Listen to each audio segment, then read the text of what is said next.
Children, today we are reading chapter 4, A New Name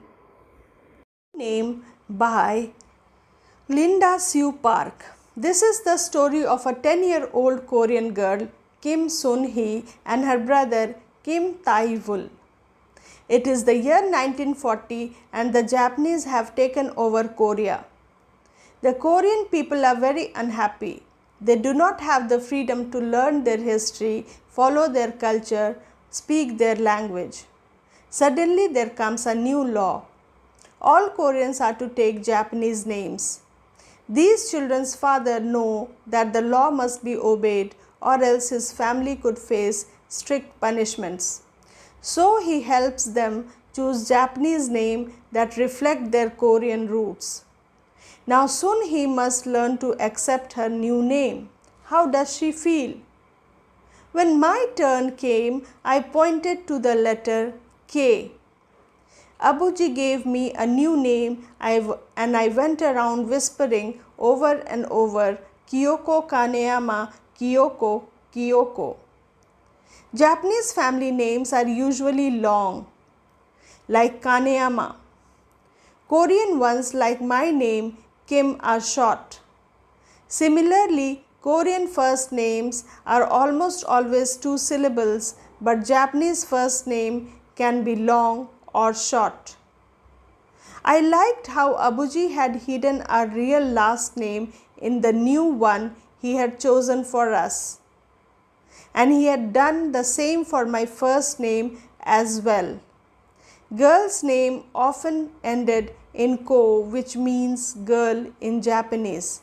But ko could also mean the sun rays. So Kyoko meant rays of brightness, the same as my real name. And yet, while I could accept Kaneyama Kyoko as a name, I could not think of it as my name. For the next few days, there was terrible confusion at school. We had to call our classmate only by their Japanese names.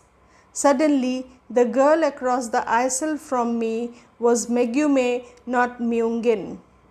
And the boy who sat behind me was Masado instead of young one.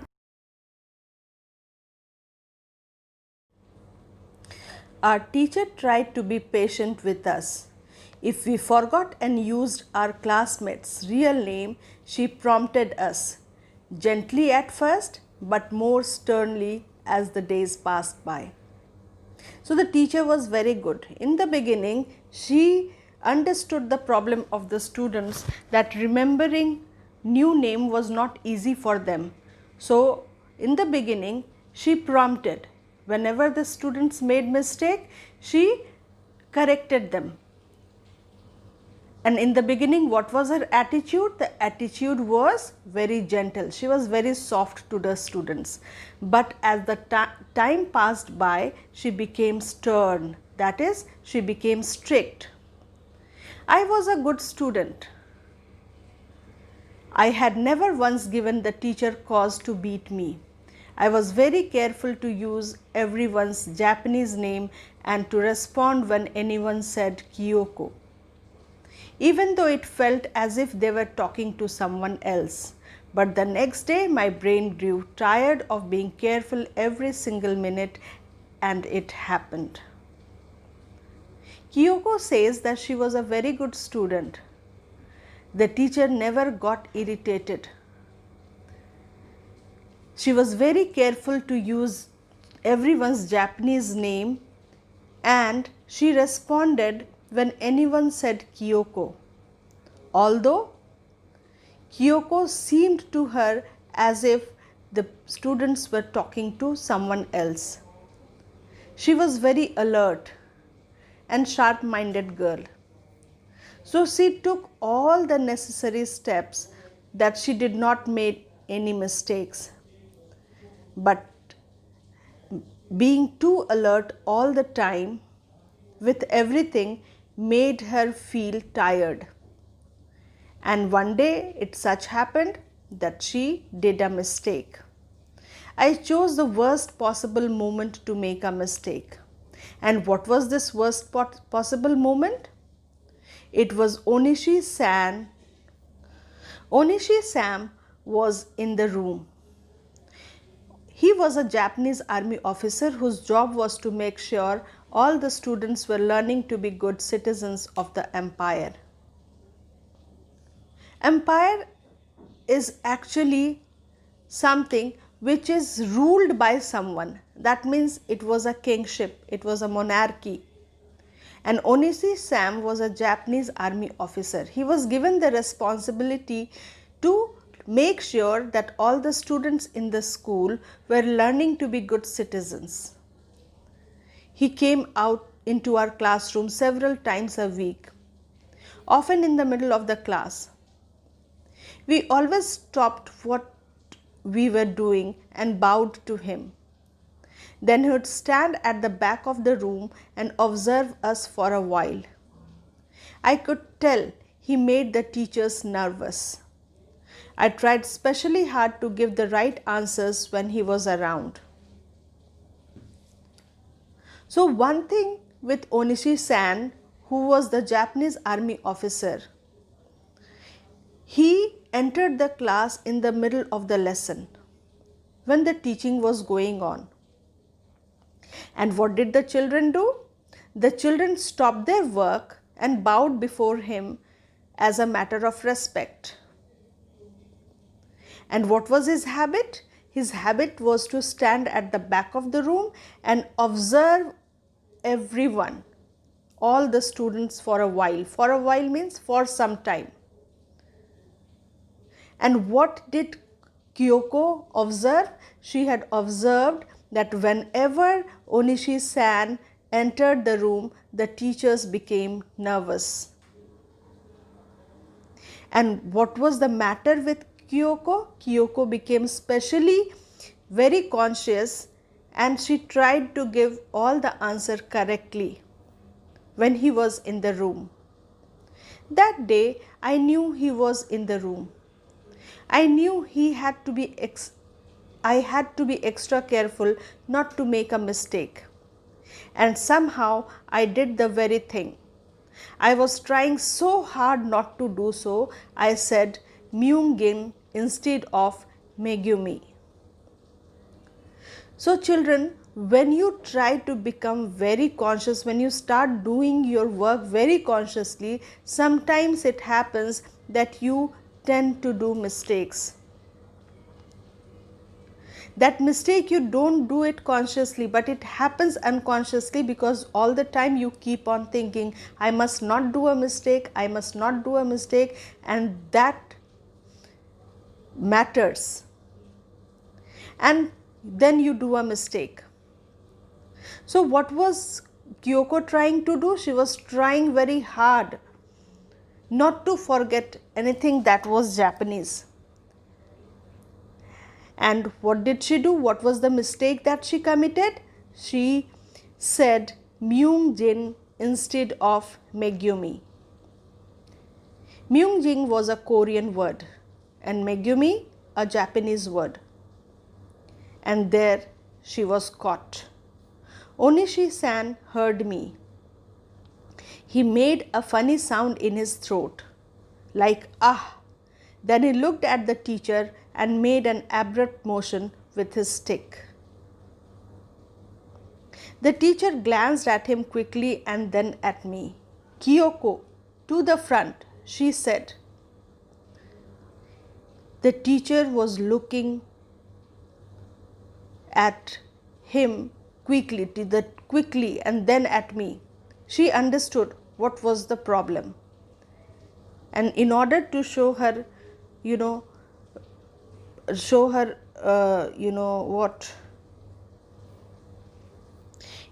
to show her loyalty towards the person, towards the empire, she called Kyoko to the front. The class was suddenly silent. I could see the surprise in the faces of the other students. After all, I was daughter of the vice principal and I never been beaten before. So now we come to know that Kyoko was the daughter of the vice principal of the school, and that is why all the children became very serious. They were silent. They did not know what was going to happen to Kyoko now. In the brief moments it took me to walk to the front of the class, I saw the teacher's face. She looked so unhappy that I felt sorrier for her than for myself. She didn't want to beat me, but she had to because Onishi-san was there.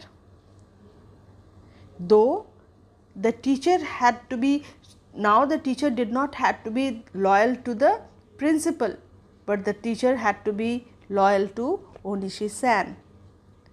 She had to take some action. Two things were going in her mind. What to do? She looked unhappy. And Kyoko felt sorry for the teacher, not for herself. Why? Because she understood that the teacher was forced to take action against her if ever she did not wanted it. She didn't want to beat me, but she had to because Onishi-san was there. It was so unfair. And what was Kyoko thinking in her mind? Two things were going in her mind. The first one, that the names were taken away. The first one. And then they had not been given any time to learn each other's new name. So this was very sad, and for this Kyoko felt that it was unfair. So when the bamboo cane swished the air, I was angry, not frightened. With each stinging whack, the word rang in my word: unfair, unfair, unfair, unfair. Best of all, I was too angry to cry. What was unfair according to Kyoko? It was unfair that they were not given time to, learn each other's name. Also, it was not fair that their names were taken away from them.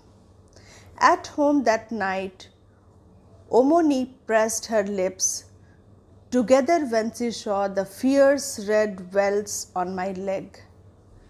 She soothed them with a paste made of herbs, but the marks stayed there for several days. I was glad they did not fade right away. Seeing and feeling the sore redness of those welts always made me a little angry all over again. Kyoko did not want to forget what was unfair for them. And so she says, I was glad that they did not fade. Here are welts that were there on her legs. Seeing and feeling the sore redness of those welts always made her feel a little angry. Every time she saw the welts, she became even more angry. I wanted to stay angry about losing my name. That hurt Kyoko. Kyoko was hurt. Not only Kyoko was hurt, all the people were hurt because their names were taken away from them. But I wasn't the only one. The changing of my maid made even my best friend cross. His name was Tomo and he was Japanese. When we played together after school during those early days of the name change, he had to check himself all the time. Soon Kyoko, he kept on saying. Once, after correcting himself for what he seemed like the 100th time, he stamped his foot in frustration. Why did he stamp his foot on? Why did Tomo stamp his foot? Why did Tomo stamp his foot with frustration? The frustration was that he was not able to revise the new name of Kyoko. Every time he called Kyoko, he took her old name, and that was frustrating for him. He said, as if trying to crowd the name into his brain. Kyoko, Kyoko, Ki, ko. He was getting his tongue twisted. What happened? Kyoko was not a straight name for Tomo. Tomo had to twist his tongue every time he called Kyoko, and this was irritating for him. I giggled, ko, ko, ko, ka. He was trying to learn that name like a small child, but every time he tried, he failed. And so he stamped his foot in frustration. Now we were both laughing. Tomo was laughing at the silly sounds. I was laughing for some reasons, but I was also secretly pleased to be treating my Japanese name with such disrespect. They both laughed. Tomo and Kyoko both were laughing, but both laughed for two different reasons. Tomo was laughing at the silly sounds. Every syllable has a sound. Japanese syllable, according to Tomo, sounded different, and that made him laugh. But Kyoko was laughing because this way laughing at the Japanese name made her show a disrespect towards the language. When our laughter faded, Tomo glanced at me quickly and then looked away again. Maybe when it's just the two of us alone, I could still call you Sunhee. What do you think? Tomo had an idea. Tomo also did not want the Japanese language to overrule him. So he suggested Kyoko that whenever they were alone, they would call themselves with the old name. It wasn't often that Tomo asked for my opinion. I wanted to answer carefully, so I thought for a moment.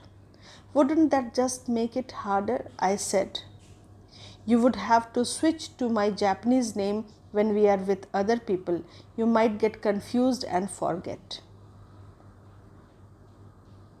I didn't say all that. I was thinking that as a son of the principal, Tomo always had to set an example. What was the speciality of Tomo?